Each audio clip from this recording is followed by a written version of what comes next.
I do not expect to see him today. But we do have a lot to talk over, and I'd like to thank you all for joining today. We've had a very, very busy month following Earth Day.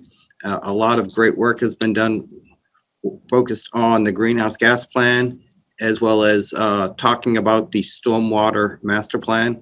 So we'll talk a little bit about that, as well as a few other initiatives that were going on. But what I'd like to do is begin by turning it over to Alyssa Farina, who will talk about the greenhouse gas plan, where we are and where we're going. Thank you, Alan. So for those of you who have been keeping tabs on the greenhouse gas reduction plan, we just had a public comment period for the plan. We did not receive as many, pieces of feedback as we would like. So we've extended it to next Monday. So the new deadline for public comments will be May 31st, anytime on that day. So the form is still open on the website, miamigov.com/GHG plan.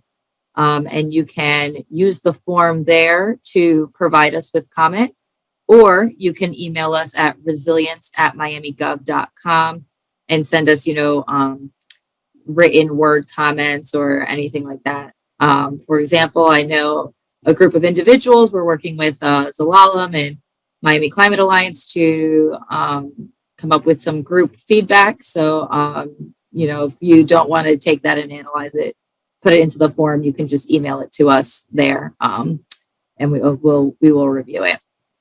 The plan going forward for the greenhouse gas reduction plan at this time, I will say, because things do change, but this is the plan at the moment, is to submit it for the September commission agenda. So having a finalized plan that is a PDF that's graphic to present to the commission come September.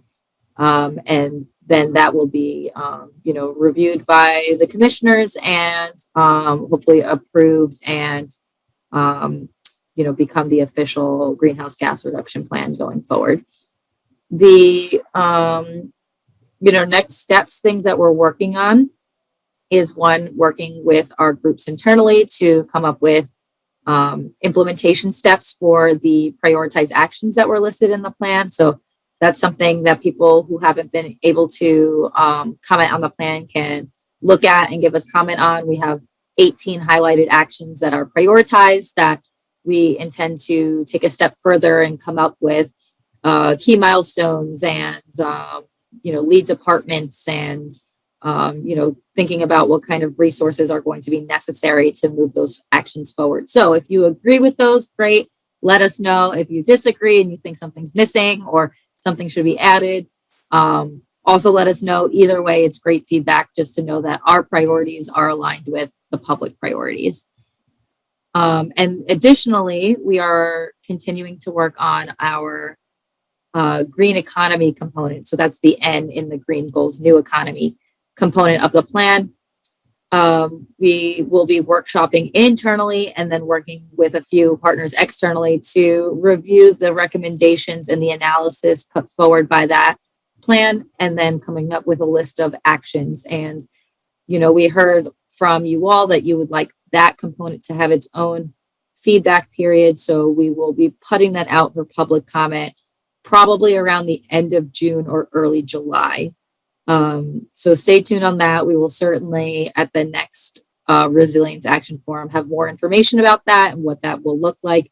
Likely the same type of thing where we post a PDF and have a related Google form for people to review and give us comments on. So those are kind of just the next things to have in mind. So for, I guess the next thing for the people on this call to just have in mind is the public comment period has been extended, and we would love to hear your comments because we have not gotten what we feel is sufficient comment from the public yet. And just to be aware of an upcoming public comment period for the green economy portion of work on this plan. And then lastly, come the fall, roughly September, that will be when the final plan will be, released. So those are some key dates and the pathway forward for this plan. Thank you. Yeah, before we jump to the next topic, we do have a question in the chat box, and I'd like to remind folks, if you post them there, it makes it easier for us to answer. The question is, will the mayor fully support the greenhouse gas plan before the commission vote? And are there commissioners who might not support it? I would say that the mayor has been extremely supportive as we've been putting the plan together. Of course, we're still in a draft version of it, but we have been talking with him several times about what's in it and the initiatives and things we move forward. And so I do expect that when we bring it forward, it will have his full support to get to the vote. Now, as far as the commissioners, all of them have been in support of the overall concept of the plan. Of course, there's so many pieces in it that they've expressed concerns with different parts to make sure that we get it right when we finalize it. So I believe that we will have the support of all the commissioners as we develop the plan. But again, they are being very tough critics on us to ask the hard questions and make sure that we've really thought through the challenges before we start implementing any policies, because this is so important to the city that we get it right. So I actually am very glad with the feedback that we have been getting from all the commissioners' offices in trying to help us to put the plan together. So I hope that answers your question. And with that, what I'd like to do now is, Alyssa, I know Melissa's not here today. Can you talk quickly about the circularity assessment and the initiative? Sure. Yeah, I don't have quite as much detail on it as she does, but a big public priority, over the years has been, thinking about marine debris and plastics entering the bay and bay pollution. Not just in regards to chemical pollution, but the waste. So we've been working with this organization. I forget exactly what university they're representing, but they are conducting a protocol, an assessment, and thinking about and evaluating what are the types of pollution that enters the bay, and then kind of going backwards from there and saying, based on what we're seeing in the bay, what are the sources, what are the places in which they enter our waterways, and what can we do to address the upstream issues so that way we don't have to deal them downstream. They've begun that work, I think just last week, and Commissioner Russell met with them along the Miami River to start discussing that protocol, that circularity protocol. So just to let everyone know that it's an ongoing thing, and that we will have more information about kind of the marine debris in the bay and actions to take to curb that issue upstream. So that way we can be addressing the issue on both ends of the issue, from when it comes out into our waterways and before addressing it before it gets there. Oh, thank you very much.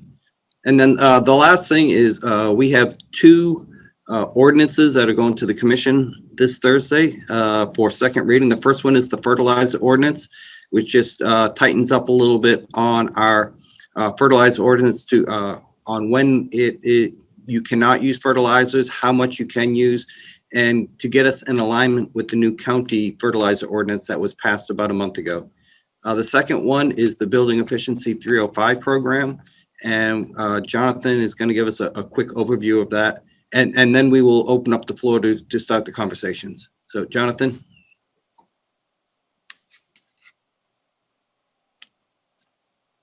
Sure, Alyssa, do you have the slide deck ready for us? I don't have it. I didn't get an email from you. All right, I will try to share from here then. I'm sorry. You can send it to me again. We can take a pause. No, that's fine.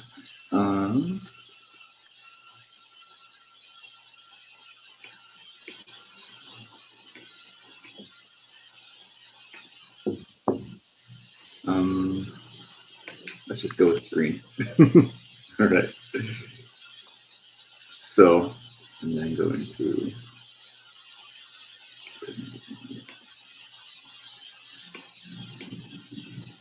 Okay, so just a quick update on where we are with the BE 305 policy. We have on this Thursday's commission meeting, we're going to second reading for the benchmarking and retuning components of the BE 305 program. Right now, the program is still set to affect up to about 2,100 buildings within the city of Miami. The earliest complying buildings would be about 670, and those would be all the buildings that are above 100,000 square feet for multifamily residential and commercial. Afterwards, the two smaller categories of buildings would begin to phase in subsequent years, as we can see here. So we're looking at an earliest compliance date of mid-2023 for the largest buildings, and then the next subset of larger buildings would end up beginning later that year, with 50,000 to 100,000 beginning in 2024, and then 20,000 and 50 in subsequently in 2025. Important to note, though, is that after every building is scheduled to come into compliance, their new compliance date would be June of the following year for benchmarking. And then we sort of retooled what we're doing for the retuning schedule. So now we have, starting in 2028 and every 5 years after, we have the largest buildings, with subsequently smaller buildings phasing in year after year following that. And also important to note, the smallest set of buildings including the ordinance, the 20 to 50,000, do not actually have to retune. That's not a requirement, but it's optional, and it is recommended just because of the benefits that they would see from that. Some of the real amendments that we've had since first reading are, we've added an incentive with permit fee credits. Perhaps I can let Jose Regalado discuss that a bit more, but we have here the draft permit fee caps that they would have per building size, and these would be going towards any costs that are related to benchmarking and retuning. That way, building owners aren't actually seeing a net loss of any sort. And then the other amendments we've also added since are, we have pushed, in addition to the compliance dates, we've also pushed the violations will not be issued for the first year that any building is scheduled for compliance, whether for benchmarking retuning. And then also we've added a clarifying exemption that any building with more than 25% affordable housing units, they can also request an exemption. So thank you. And then Jose, if you had anything to add to the permit fee credits, any clarifying remarks there? Otherwise, that's our update.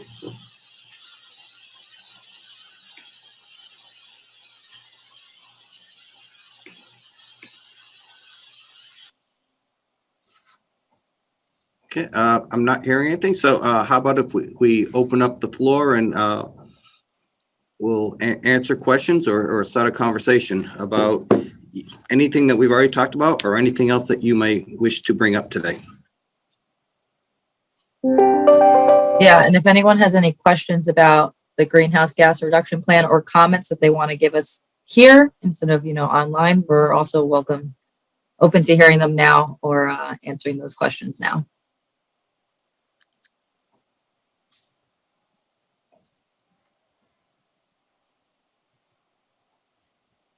I see Mihai.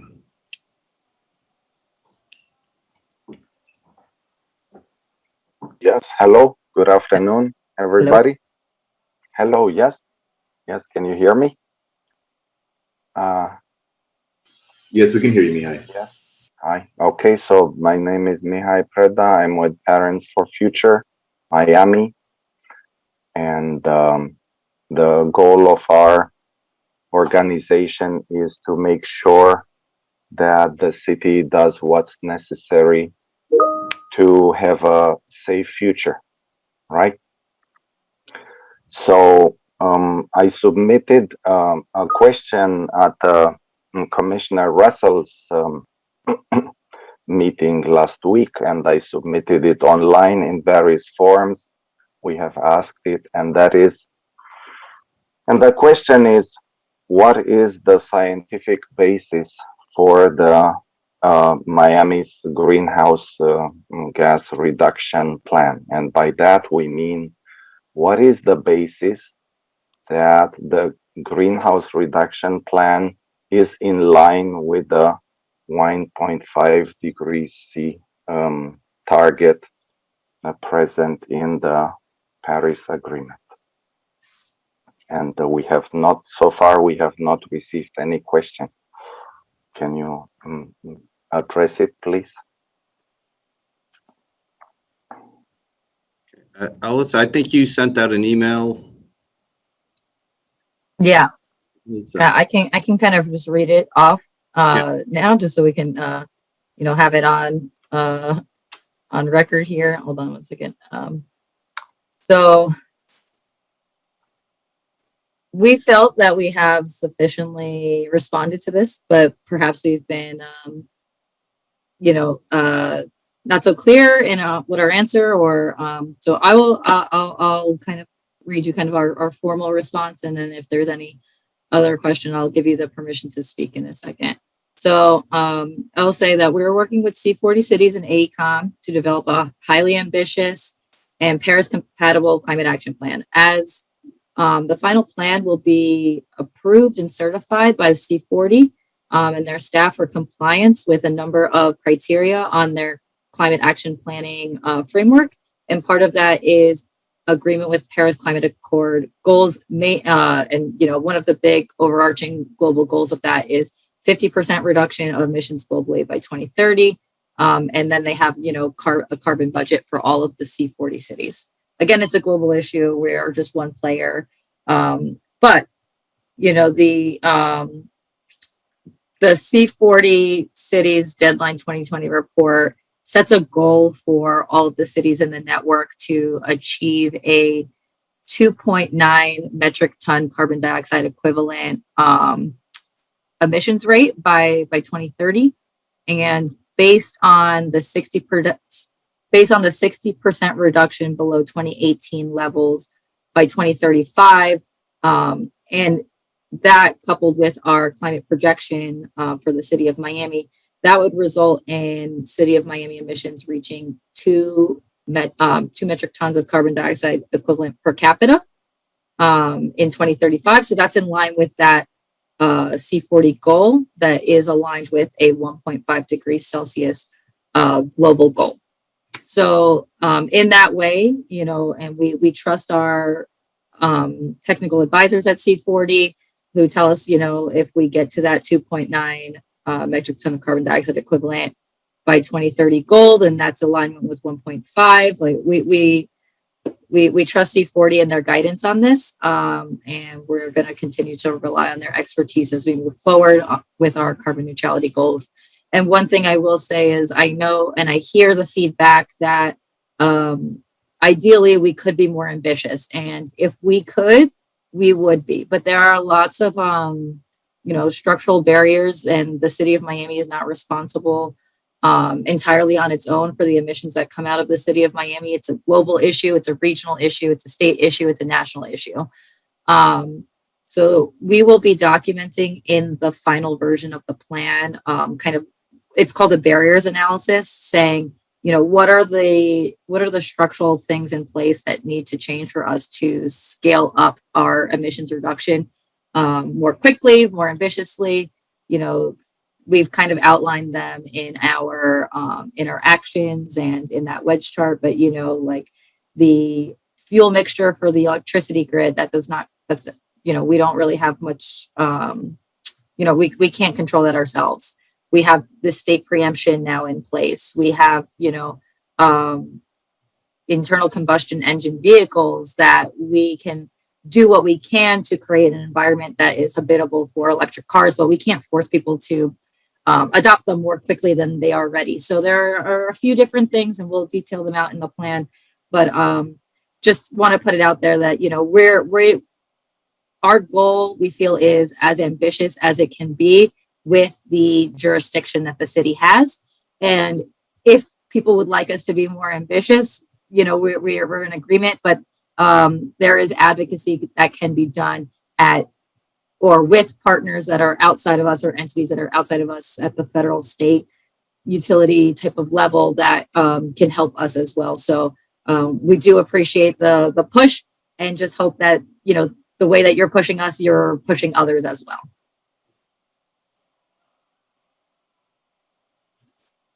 Mihai, you had your hand raised, so I'll call back on you again. Well, thank you very much.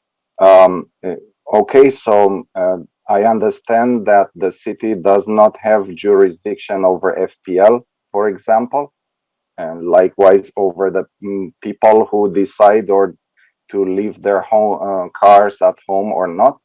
That's not the question.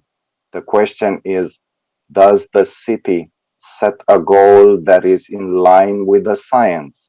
And the science is not, C40 is not known to be a scientific institution. So if we need more scientific expertise into climate science, we have it right here at the University of Miami and FIU. We have reached out to Professor Michael Mann. You probably have heard of him. And he wrote back to us and he told us that 80% reduction by 2030 is, in his view, as a climate scientist, what's necessary and what's possible. So, so we have here a problem between whose science are we trusting? Are we trusting the science of climate scientists or the science of C40 that claims no particular expertise in climate science? We have asked, for example, maybe we have tried to see, maybe we can identify climate scientists within the C40 organization that go out publicly to say, yes, if we do what the C40 says, we're going to have a safe climate. We have not found that. We have not found it, right?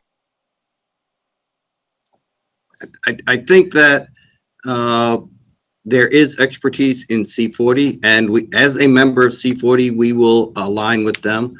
We do welcome input of the scientific community, but it has to be balanced with what is achievable also, knowing that government only has so much ability to control things within its boundaries. And this is a regional, it's a national, international issue.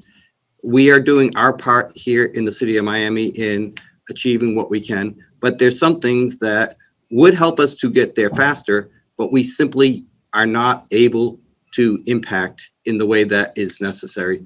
So we do appreciate the input and feedback. And if there's things within the strategy that are missing, concrete ways to achieve it that is legally and policy compliant within the state and the federal laws, would be very willing to hear those recommendations and see if we can incorporate them. I would add just one more thing and definitely reiterate, of course, Mihai, that these comments are appreciated, and this is why we have this comment period.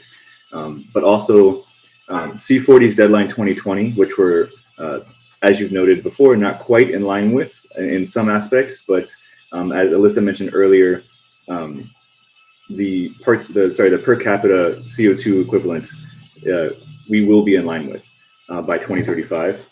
And the deadline 2020 data actually is based on, and targets are based on the IPCC's AR5 report. So that is where the science ties in. Is the deadline 2020 was based on the AR5, and then our targets are trying to come into compliance with the per capita emissions listed in the deadline 2020.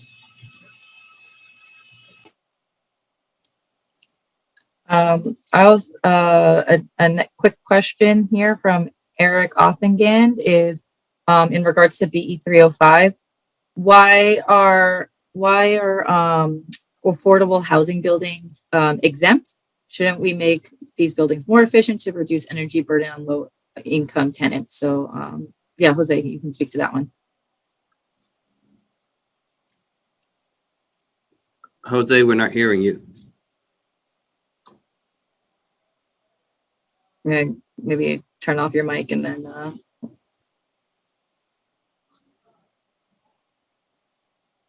Jonathan, you want to step in while Jose while Jose tries to get that sorted out. Yeah.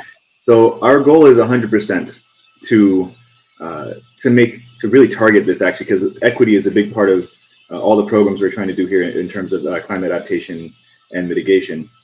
And so we were trying to not unduly financially burden some of these buildings that just don't have the resources. And instead, what we're going to be trying to do is looking at ways to incentivize these activities.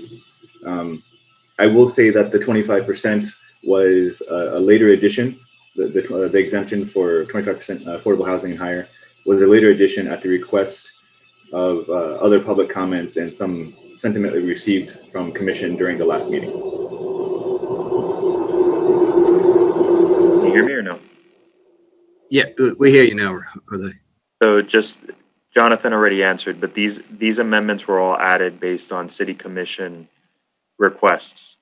There was some discussion at the level between commissioners on affordable housing, and one commissioner had your same sentiment for the person that asked, and another one wanted a full exemption of all affordable housing. So the middle ground was to allow for a hardship exemption if requested, doesn't necessarily grant it. However, it will still be up for discussion at City Commission. So if you are in favor of it or against it, I encourage you to leave public comment for that City Commission meeting.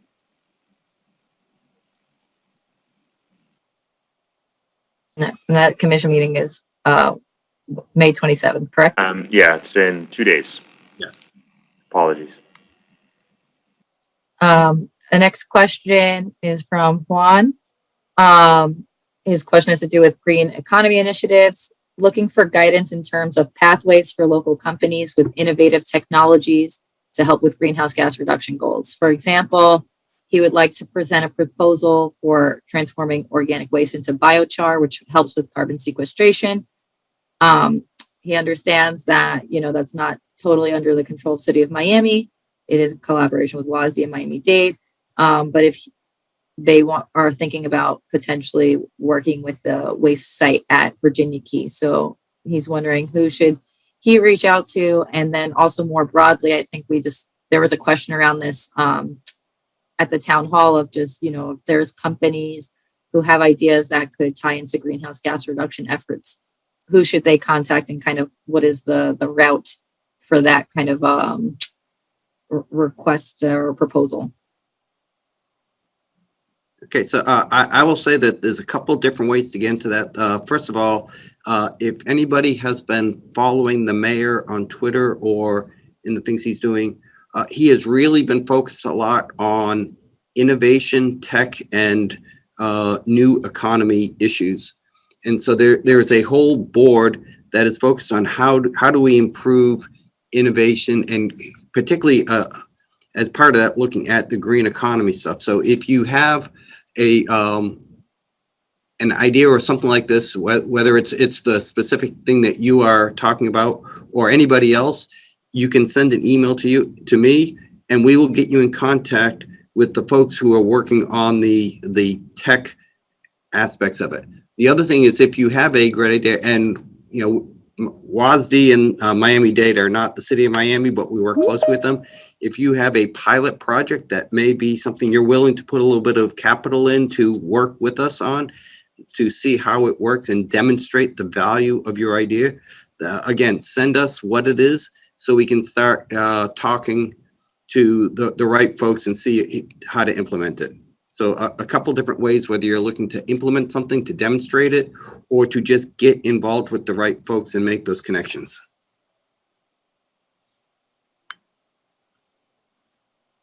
Right. Another question in regards to just waste. This comes up pretty regularly, just to address it. When or can the city and county get rid of plastic bags in restaurants or other single-use plastics? Okay, I do believe that's there's been questions whether we have the authority to ban them within the City of Miami. I think, though, as we're talking about the circularity assessment protocol and the recommendations that will come out of that, really looking at life cycle of plastics from when they first are introduced to the city to how they're finally disposed of, that is something that we could consider. But again, I think there is some legal restrictions that may prevent us from doing that. Yes. Yeah, it's preempted at the state level. So what has been going on more locally has been thinking about incentivization programs and kind of cities or business seals. The Miami Beach has a great program. It's debris free or clean up Miami Beach, or plastic free Miami Beach. That's what it is, plastic free Miami Beach. Working with their business districts to come up with, a certification process to be a plastic free business. And they're working to expand that model throughout the county. So that is something that we will potentially, work to incorporate with our businesses, but we cannot legally prohibit it. It is preempted by the state. I see Clara's had her hand up for a while now. Okay, yeah, let me call on her. Hold on. There you go. Hi, good afternoon. I have a question about that relates to FP&L.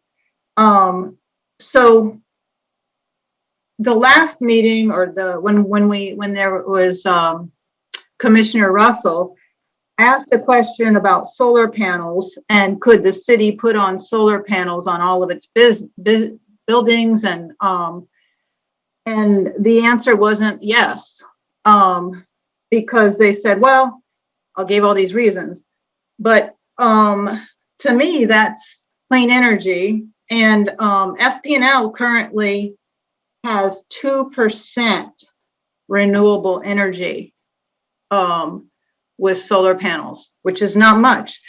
And your plan that you put out for 2035 is for FP&L to have 100% renewable energy. And Alyssa's mentioned, wow, we're really relying on FP&L for this. And I agree, that's a little bit too much. FP&L hasn't committed to that. And FP&L has said that by 2030, they only expect to have 16% renewable energy. So that's a big problem with the plan, that you're relying on FP&L to have 100% renewable energy by 2035, yet FP&L is only committed to have 16% renewable energy by 2030 and hasn't said anything further. And so why rely on someone else to be sufficient? I don't understand why the city can't just get its own energy from and be an example of what other people should be doing to get solar panels and to get its own renewable energy. And also, when you transfer the energy from the FP&L solar panels, you lose a lot of it. So that the best way is to have solar panel on top of the roof that's being powered by the panels right there. So I was really discouraged to hear that the city wouldn't just jump at the opportunity to put solar panels on its own buildings and instead rely on other people to take care of them. I can take If you could address that, that would be good, because it just doesn't add up, the plan. Yeah, Clara, I'm happy to answer that for you. So that's sort of a multi-part question, so make sure I answer all those parts for you. So because of the preemption we have at the state level, we are relying on federal government policy under the Biden administration that is saying that all energy production will be, to that level by 2030. So that's federal government policy that we're relying on, because we are preempted at the state level and we can't constrict what the utility has in their energy mix. Beyond that, as far as the public buildings are concerned, we do have actions within the within the draft plan. One, to begin adding solar energy and bringing public buildings down to carbon neutral by 2035, as well as to join into more of the FP&L solar programs.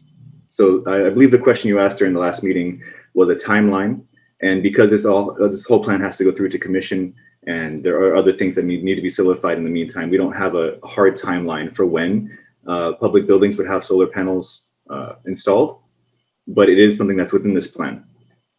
So yes, we do plan to do that as long as this passes through commission, et cetera. It's just that we didn't have a hard timeline for you. We did have a deadline of 2035. Okay, I have one follow-up question. So thank you for answering that. But how does the plan coincide with FP&L's renewable energy? Because FP&L has said by 2030 they're just going to have 16% of the city's renewable energy, and so if the plan that you're proposing is proposing 100% renewable energy. That's not in line with what FPNL says they're going to do. Yeah, so Claire, one clarification is that the goal is 100% carbon-free electricity. And we base that on a Biden administration commitment that they would like to have 100% carbon-free electricity sector nationwide by 2035. So that 100% goal is modeled after a federal ambition or a federal goal that we're hoping comes to life. Of course, as things go on, if things are trending in a different direction or if that goal gets changed, we will have to reevaluate. But at this moment in time, we are pushing forward with that assumption for the energy grid being carbon free nationwide by 2035. And I think it's a really important distinction to say that there's things within our control and not in our control. We know that we can't tell FPNL what to do, but by having it as part of this plan, it says that we will aggressively talk to the state government and the federal government to get their support to help us achieve that. If enough cities tell Tallahassee that this is what we want, we're hoping that they will change the state's rules and where they do have more ability to control what FPNL does. But it's not something we can directly do, but we can definitely have those engagements at the state and the federal level to get the policies at a point that can have the impacts that we want. Precisely. And if you look in the later chapters of the goals sections of the actions, you'll see that there's an entire section about advocacy, and advocacy at the state level, federal level, and with utilities is included within those actions. We have a question from Ann Bao in regards to the fertilizer ordinance. How will the new fertilizer ordinances be enforced with residents and landscaping companies? Will there be mailers, or what other forms of education and enforcement will there be? Okay, and Melissa's not here today, who is the one who did it last year, but I believe in the we passed an ordinance about a year ago that was very, very similar to this one. And there was a information campaign, and they put out some posters and things at Home Depot to inform folks. They also talked to landscaping companies to let them know the new standards. And so I expect we will do the same things. Now, as far as the changes this year, like I said, we're only trying to make some minor changes to get in compliance with the county standards. So we expanded the window when you're not allowed to use fertilizers. It was starting on 1 June, I believe. And now it starts on 15 May, and then it extends through the month of October. It reduces a little bit the amount of phosphorus that you can have in the fertilizers that you're using, but a very minor change compared to what we had before. But once it's passed, there will be an information campaign to get out to landscaping companies and others to let them know. But we will be, and we already are in that blackout period where we shouldn't be using fertilizers anyway for the next couple months. So that gives us some time to work on that information campaign before you're allowed to start using fertilizers again. And I'd note that our update to the ordinance is bringing us in alignment with Miami-Dade County. So we're also working, or benefiting from the fact that they also will be promoting the fertilizer ordinance. And the same rules will apply to the city of Miami when passed. So that is another way that people will hear. So there's the multiple entities that are doing outreach on it simultaneously, therefore strengthening the message, hopefully. A question we have from Thomas is, what is the view of the working group on offshore wind turbines, like the one approved in Martha's Vineyard? 4 to 6 of those parks combined with a citywide district calling system could probably cover the majority of the electricity consumption in the city of Miami. Do we have opinions on offshore wind turbines? I'm definitely not an expert in this, but my understanding is that wind is not as efficient down here as it is up in other states. It's just not as predictable to where they can depend on. The second part is, as far as the city of Miami is concerned, we don't have jurisdiction over the waters. So we don't have a say as to whether they could or could not put them in. Obviously, something like that would be installed by FP&L or another private utility company. And that would probably be something that's permitted at the state level, and a lot to, because it's getting into state sovereign waters, but it's outside of the purview of anything that the city has control over or could do. Generally, I think wind power is another great alternative, but like I said, my understanding is that it just hasn't been very successful here in Florida because of the unpredictability of the winds. All right, thanks, Alan. Okay, we have another question from Juan. This one is in regards to the stormwater master plan. So listen up, Chris.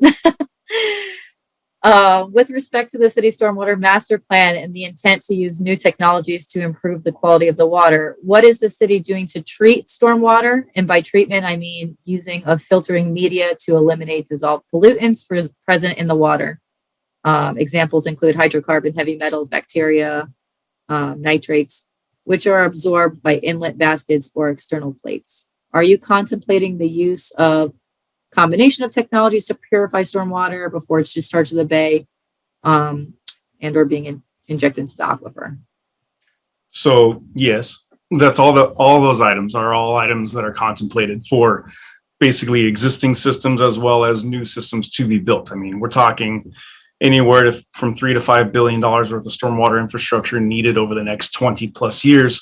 So there's a lot to come. With that being said, the existing systems that we have now, we've already done some small pilot projects on inlet screens, which keeps a lot of the leaves and trash that are on the roads from getting into the storm drain inlets. And we're going to be expanding that to 1,000 more inlets in the heavily traveled downtown core area over the next few months.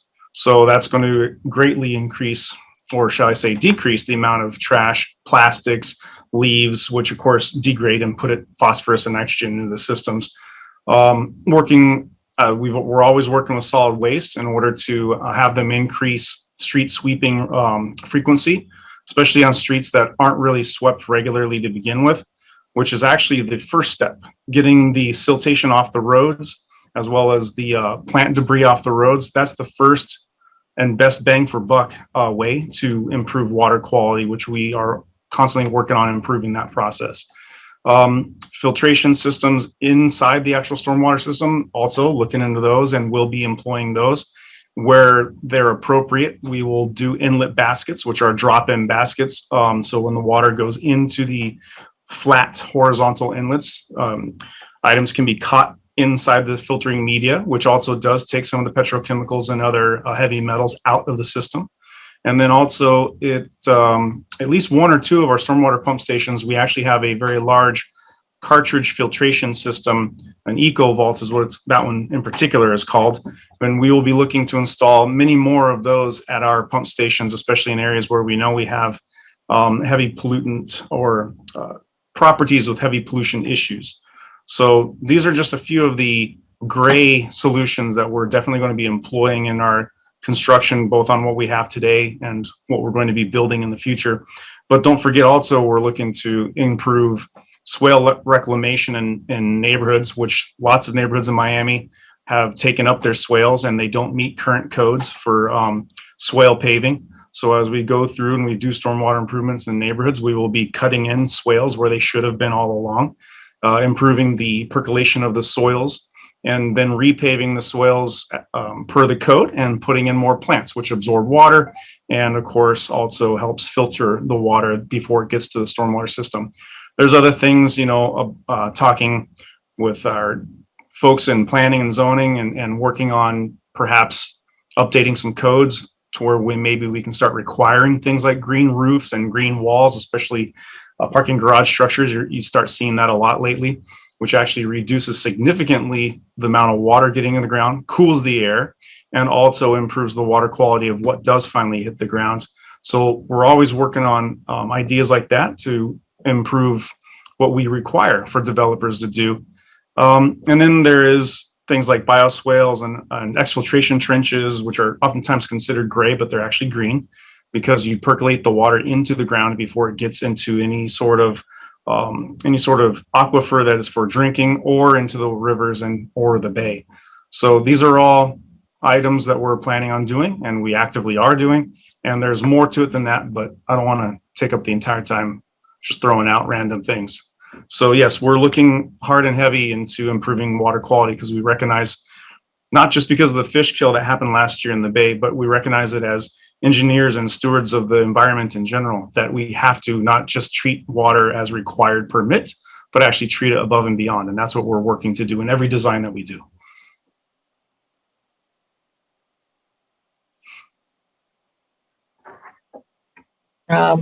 We have another question, but I'm not totally sure what the question is here.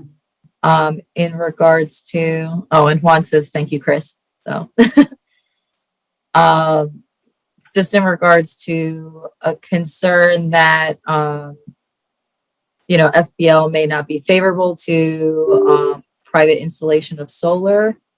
And is the city going to do anything to address that concern? It says, where is that in the action plan? What does the C40 say about that? I'm not sure if we have a response for that, besides the fact that we have some advocacy actions in the plan to try and get more engaged with Public Service Commission conversations, because we have not been actively involved to my knowledge thus far. Yeah. And I think also it's getting the word out to people that solar is an option, and connecting them with organizations that will help to put in solar panels on their houses. I think FP&L has certain rules and regulations they have to follow, and people do install solar panels, and if they want to do so, they have the right to do it. So I think it's getting more information out to people so that it becomes a personal decision and not something that really FPL has any input on. If you want it, you should be able to do it.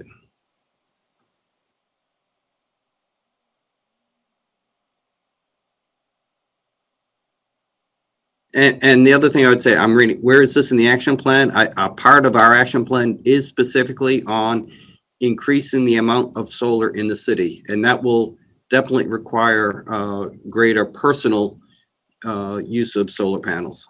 So it is part of the plan too.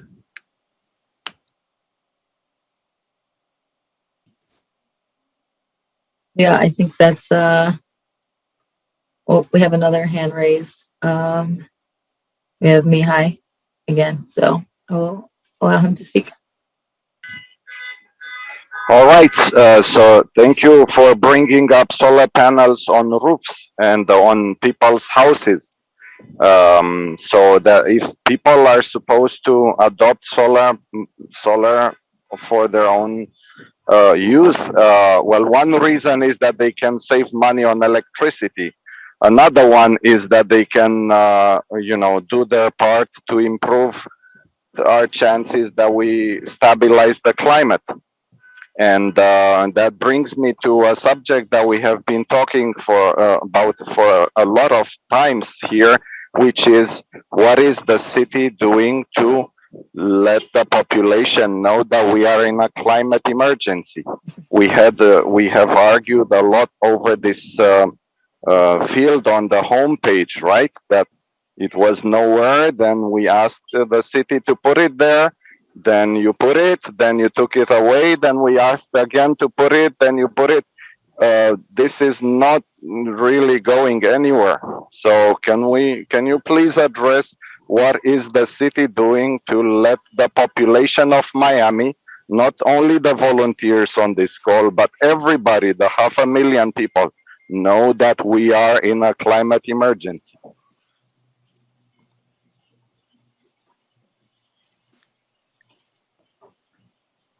I do believe when the mayor had his press conference, when we released the greenhouse plan, he did include that. But as far as putting on the website, it's not something on the homepage. And Um, I see it staying within the resilience portion that we are putting together, but it will not be on the homepage of the city's website. I'll say in regards to, ongoing climate education, things like that. We've said this before, that we partner with local organizations who are promoting climate education and work to promote those efforts, and have been working with, our communications department to make sure that when possible, we are aligning all outgoing messages with climate related messaging. So it's something that we feel that we touch upon sufficiently and somewhat regularly. And, we're hearing from you that we could be pushing out the message more. And once we have this plan in place and it's finalized, it actually helps us to increase the communication that we do, because we can point to a solution. We don't want to be people who are doom and gloom, who are just talking about negative impacts. We want to couple that conversation with solutions. So as we're moving forward with some of the actions that are in this plan, we can, make sure that we're balancing, hey, this is a challenge that or that the city is facing, and there is a global climate crisis, but we're doing our part by committing to X, Y, and Z actions. So as we are working to achieve or working towards these actions, that will provide opportunities for us to be more vocal about the global issue. One question we have in the chat is also in regards to solar. Will there be any programs available for low income homeowners or individuals to receive subsidies for solar? I'm going to expand that to other kind of energy efficiency, climate solutions. So maybe one thing we want to talk about quickly, John, is the KeepSafe initiative, and then we can talk about some other things that we're have in mind in the plan. Sure. So KeepSafe Miami actually falls under Resilient 305 and the Miami Forever Climate Ready strategies, but it has clear synergies with the Miami Forever Carbon Neutral plan. So KeepSafe Miami is geared at multifamily affordable housing owners and the residents of those buildings. And the goal is to help them assess their resilience and where they can improve on it, along with connecting them to financing mechanisms, partially directly from the city, but also through other ways. So we are trying right now to see what other potential funding sources that the city can secure for those building owners. We currently have $500,000 available for building owners. It's a maximum of $100,000 per owner, so a minimum of 5 owners, and possibly more if not every building requires the full amount. And those would be in the form of loans that are deferrable and then forgivable as long as the housing remains majority affordable over the next 10 years. So, and that's really where we're trying to approach this section of housing that is most vulnerable, has generally fewer resources than others, and in many cases is sort of at risk of becoming redeveloped or renovated into more luxury housing and away from affordable, where we would lose that housing stock. So we're really trying to help maintain and improve the affordable housing situation within the city through this. Yeah, and Jonathan, I think that having a program to focus on low-income areas, specifically on solar panels, it really sounds like a great idea. I know that you have a couple co-ops and groups that try to help people doing it. And maybe what we do is we can get with our Office of Housing and Economic Development and set up a discussion with them to see how do we put together a program like this to really focus on them. Where can we get some money to leverage on it and put together a program? So I think it's a great idea, and maybe something that we can add in to separate from BE 305, but as part of the carbon mitigation plan, which also would help our affordable housing programs that we have. So, and I don't know if anybody else has any ideas on that, but a lot of the things that we are talking about today are initiatives that get us towards greenhouse gas reduction and resilience, but they really improve quality of life for those areas of the city much more than other places. So taking advantage of it is has a multiple benefits. And anything we can do to improve any area of the city is a great thing. Yeah, I'll just briefly mention that throughout the plan, we list a couple of places and have listed a goal to provide kind of financing options and or incentives, rebates for people for a lot of these different energy efficiency and solar type of installations. Again, it's a thought. We don't have a funding source at this time. We haven't figured out what the financing mechanism for these things are, but it is something that we want to do, especially because that is the way for us to go about achieving carbon neutrality in a way that addresses climate justice and equity. And that's something that we feel is really important. One program that I've heard a lot of people advocate for that we want to start looking into and have had initial conversations is with the SELF program. I think it's Solar Energy Loan Fund. And that's kind of a loan initiative that is catered towards low-income individuals and getting solar on their homes. And there's been a few different municipalities in Florida that have that work with this program. So it's something that we hope to look into as well.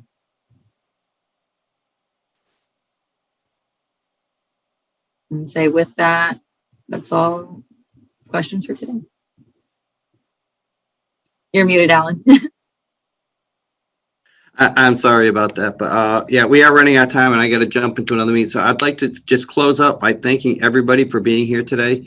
We always have a great turnout and really do appreciate your involvement with the city, your input and feedback. You know, these are tough, difficult issues that we're talking about here, but in the long run, they are what's going to make Miami better. So the more folks we get involved in the conversations to make sure we understand priorities and we're pushing forward and making more and more efforts to address them, the better we'll do. So thank you very much and have a great rest of your day. Additional questions and comments you can send to resilience@miamigov.com.